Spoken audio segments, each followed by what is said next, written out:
Bienvenidos a una nueva semana acá en Agenda Económica PM, más corta en nuestro país y que estará marcada por lo que sucedió este miércoles. Todo el mundo está esperando la decisión de la Reserva Federal de Estados Unidos sobre la tasa de interés y la Fed cumplió con lo que esperaba el consenso del mercado: mantener la tasa de interés en el rango entre 5,25 y 5,5%.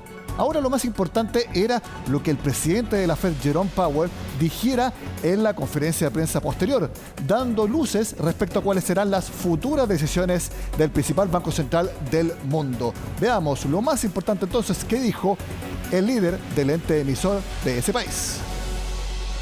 Today, we decided to leave our policy interest rate unchanged and to continue to reduce our securities holdings.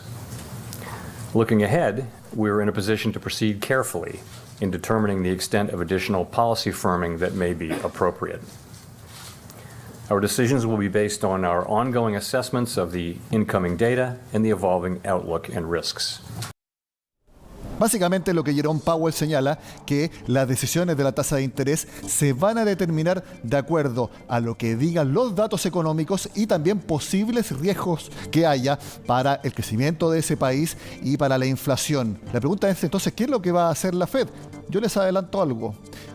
La Fed, si antes de esta reunión, específicamente en junio, estimaba que el próximo año la tasa de interés en su mediana, es decir, en el centro de las proyecciones, estaba en 4,6%, ahora piensa que va a estar en 5,1%, es decir, eleva su expectativa de cómo esté la tasa de interés el próximo año. Por lo tanto, hay más incertidumbre a cómo vaya a actuar la Fed de la que había hasta antes de esta reunión. Bueno, la persona que nos va a explicar mucho mejor el mensaje de Jerome Powell lo vamos a ver en pantalla ahora a Axel Christensen, director de estrategia para América Latina en BlackRock y está al contacto de Agenda Económica. Axel, gracias por estar con nosotros.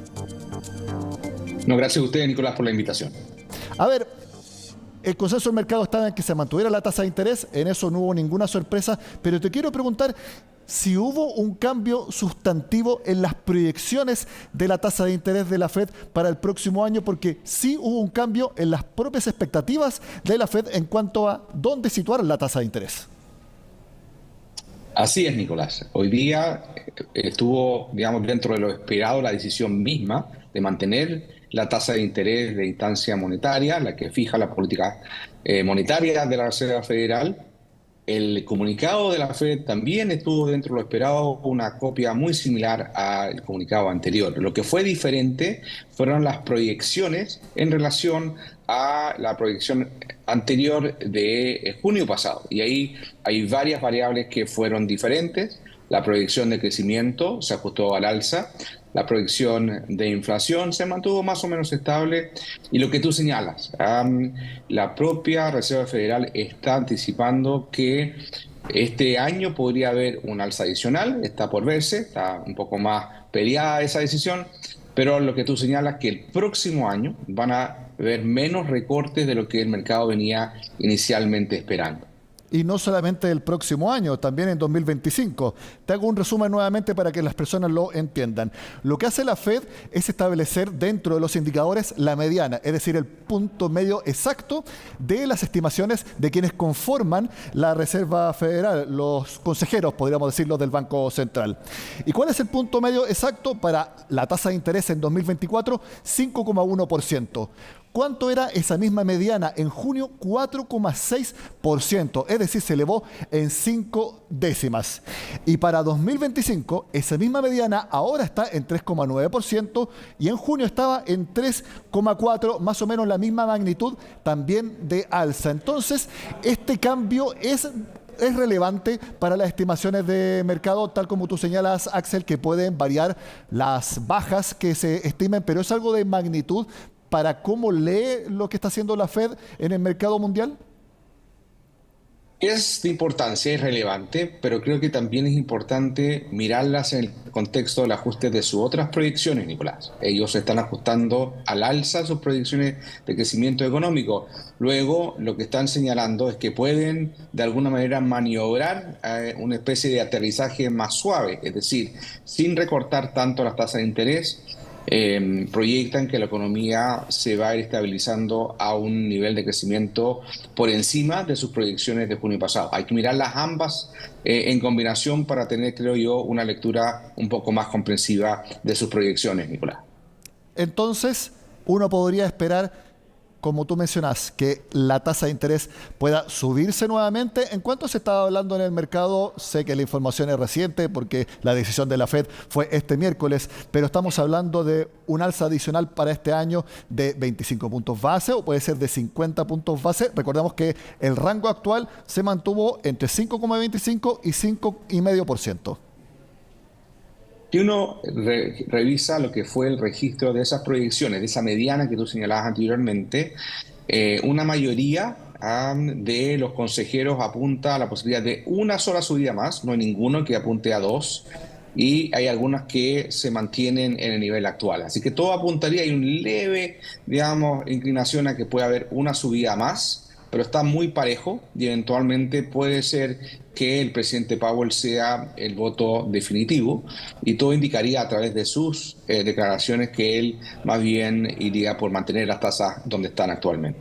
¿Y tú crees que una vez que se tome esa decisión, inmediatamente después se empezaría con el recorte de la tasa o tal como lo dijo el presidente de la Fed, todo va a depender de lo que indiquen las cifras de crecimiento, las cifras de inflación y también de empleo? Ciertamente, él ha sido muy claro en esa dirección de que las futuras decisiones, incluso la posibilidad de un alza adicional, no se descarta si es que, por ejemplo, en la inflación, como fue en agosto pasado, recordemos que fue un poquito más alta de lo que se esperaba, apuntan a esa dirección. Eso mismo puede llevar a que los recortes se puedan producir antes si la economía muestra señales de enfriarse más prontamente, o por el contrario, si sigue la proyección que la propia Fed nos está entregando de una economía que se desacelera, pero a un ritmo mucho más gradual, podría tardarse un poco más, quizás más hacia el segundo trimestre del próximo año y no antes.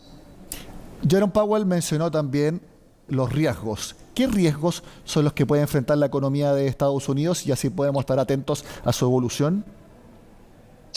Por lo pronto estamos viendo algunos riesgos inminentes que son bien importantes, y que incluso uno se lo pregunta hasta qué punto la Fed las pudo considerar de manera completa en su decisión de hoy. Y me refiero al alza que ha experimentado el precio del petróleo recientemente, acercándose al nivel psicológicamente muy determinante de $100 el barril.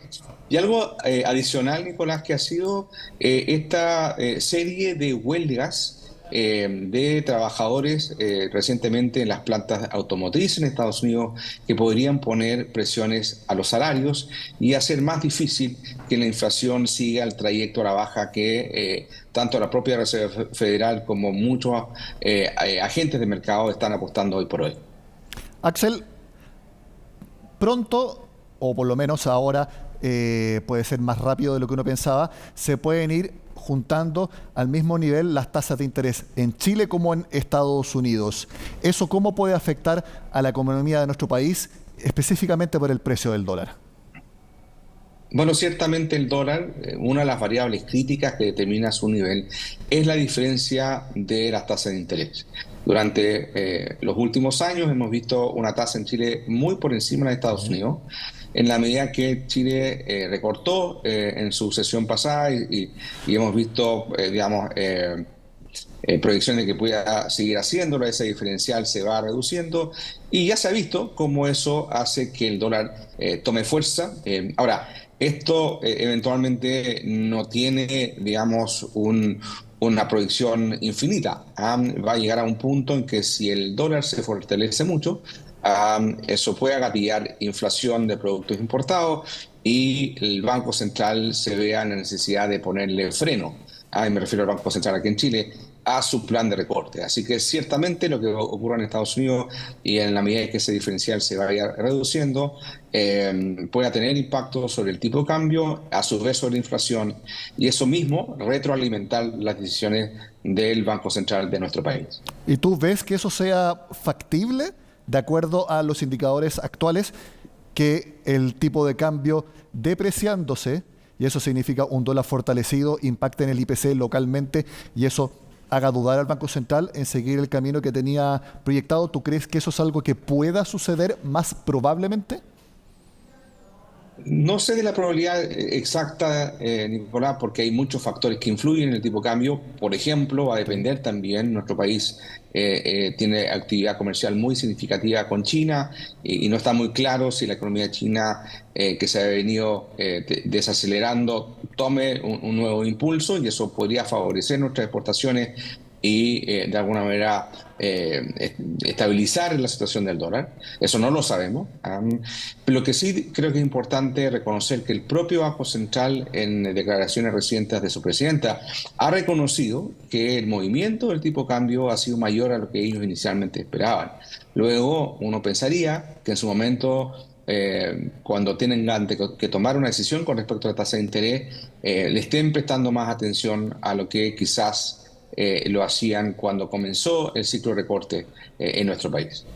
Axel, la pregunta con la que siempre terminamos nuestras conversaciones, con esta información nueva que hay en el mercado, la mejor recomendación que tienes para las personas que nos están viendo, invertir en renta fija quizás, porque es algo que ha tomado bastante más protagonismo en las últimas veces que hemos conversado. Claro que sí, aunque no voy a dejar nunca de mencionar la respuesta habitual. Siempre una cartera tiene que tener un nivel de diversificación, nunca todos los huevos en la misma canasta, pero en esta ocasión la renta fija, donde vemos que las tasas de interés se pueden mantener altas por un tiempo más prolongado, y dado la naturaleza un poco más conservadora en relación a la renta variable, a las acciones, nos hacen inclinarnos a una preferencia mayor a la que ha sido habitual en el último tiempo hacia los bonos, particularmente los de mayor calidad en su, solidez financiera. ¿Fondos mutuos entonces en renta fija internacional, específicamente Estados Unidos? Puede ser una combinación. Nosotros vemos que el dólar probablemente frente a las monedas emergentes, incluyendo la chilena, se va a mostrar relativamente fuerte por la situación de tasa de interés que acabamos de comentar.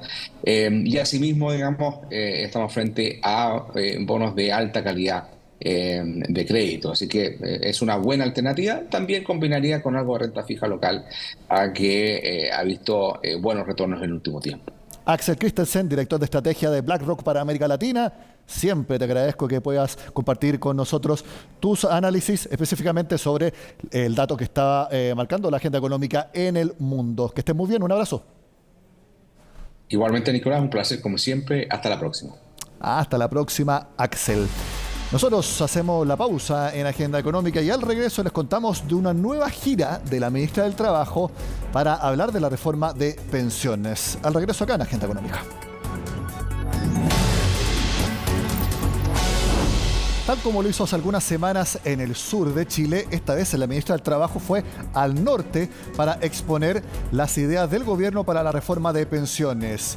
Recordemos que tienen que entregarse las indicaciones para ese proyecto ahora, a fin de mes, y surge la posibilidad, con más fuerza, de que se divida el proyecto, para así asegurar al menos que parte de las ideas logren aprobarse en el Congreso. Ahora, esta separación no convence a todos en el Parlamento, tal como lo cuenta Valentina Nieto.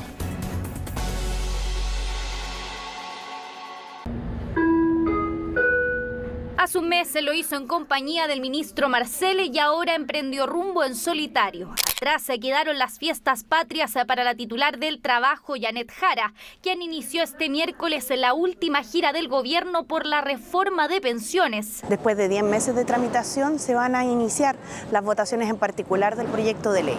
Por eso hemos decidido retomar la gira que hemos realizado ya hacia el sur del país, informando los principales beneficios que trae aparejada la reforma, así como también la reorganización de la industria de las pensiones. Despliegue que contempla 5 regiones de cara a la cuenta regresiva para la tramitación de la reforma. Una gira que desde Renovación Nacional no vieron con buenos ojos, acusando al gobierno de promover un proyecto que aún no ha sido aprobado. Los proyectos se aprueban y luego de eso se dan a conocer a la comunidad, pero este está en pleno trámite. La ministra del Trabajo, en vez de recorrer el país dando a conocer un mal proyecto, debiera estar preocupada de los 800.000 cesantes chilenos, de los 2,5 millones de trabajadores que trabajan en la informalidad. Con esta gira lo que se pretende es ir a buscar un apoyo ciudadano que hoy día no se tiene. Hay que tener mucho cuidado cuando uno agita el avispero, porque a veces las avispas se pueden ir contra ti. Y es que ya en agosto pasado, RN solicitó a la Contraloría investigar la gira que realizaron los ministros Marcel y Jara por el sur del país,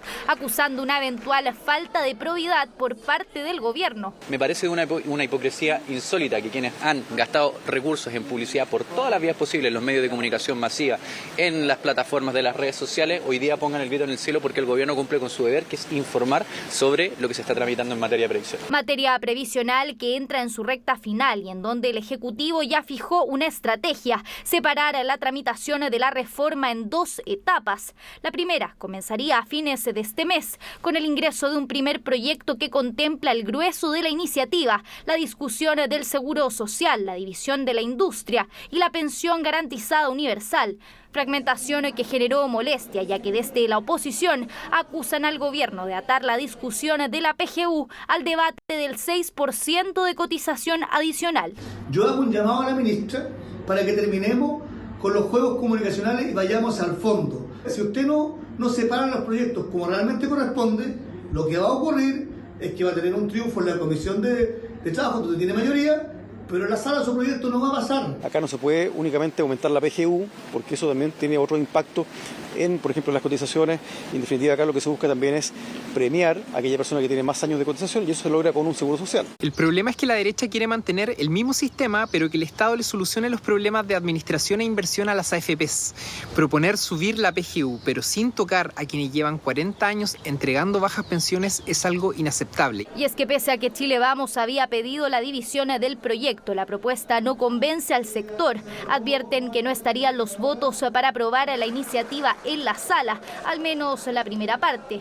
En la discusión del segundo proyecto, en tanto, estaría considerado debatir las mejoras a la cobranza previsional y el pilar de ahorro voluntario. A la ministra lo que tiene que hacer hoy día es enfocarse en lo que la mayoría y la inmensa mayoría de los chilenos quiere, que es que el 6% vaya a su bolsillo y la PGU aumente ahora. Nosotros seguimos insistiendo que lo que logra un buen equilibrio entre solidaridad y cuentas individuales es que sea 3% a solidaridad para mejorar las actuales pensiones y 3% a cuentas individuales para mejorar las futuras pensiones. Reforma de pensiones que comienza su cuenta regresiva con una gira que se mantendrá hasta el viernes, con la ministra Jara en el norte del país y el subsecretario de Previsión Social en la región de Valparaíso. La semana pasada se realizó el Chile Day en Londres y obviamente las autoridades del gobierno mostraron las oportunidades de inversión que hay acá.